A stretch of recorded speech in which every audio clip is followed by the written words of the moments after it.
ధైర్యమైన మినుగురు పురుగు కథ. ఒకప్పుడు ఒక నిశ్శబ్దమైన అడవిలో చిన్న మినుగురు పురుగు ఫ్లిక్ ఉండేది. ఫ్లిక్ చాలా సిగ్గుపడే మరియు భయపడే స్వభావం కలిగినది. అది ఇంటి దగ్గర ఎక్కువ దూరానికి ఎగురకూడదని భయపడేది. ప్రతి రాత్రి మిగతా మినుగురు పురుగులు ప్రకాశంగా మెరుపులతో ఎగురుతూ పువ్వులు వికసించడానికి సహాయపడేవి, చిన్న ఎలుకలకు దారి చూపేవి. ఫ్లిక్ ఎల్లప్పుడూ దాగి ఉండేది.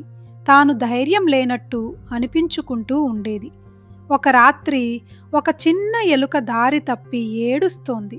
ఫ్లిక్ ఆ ఏడుపులు విన్నప్పుడు తానే భయపడినా ఇతరులకు సహాయం చెయ్యడం ఎంత ముఖ్యమో అనిపించింది. ఫ్లిక్ లోతైన శ్వాస తీసుకుని తన భయాన్ని ఎదుర్కొంది.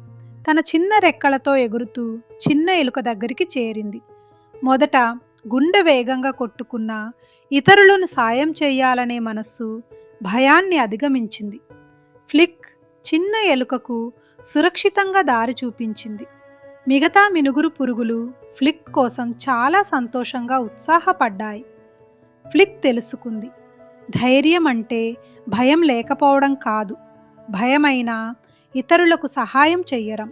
ఆ రాత్రి నుండి ఫ్లిక్ గర్వంగా మిగతా మినుగురు పురుగులతో ఎగురుతూ ఎక్కడైనా సహాయం చేస్తూ మరింత ప్రకాశిస్తుంది. మీకు నా వీడియోస్ నచ్చినట్టుగా అయితే సబ్స్క్రైబ్ చేసుకుని నా వీడియోస్ని ఫాలో అవ్వండి. బాయ్.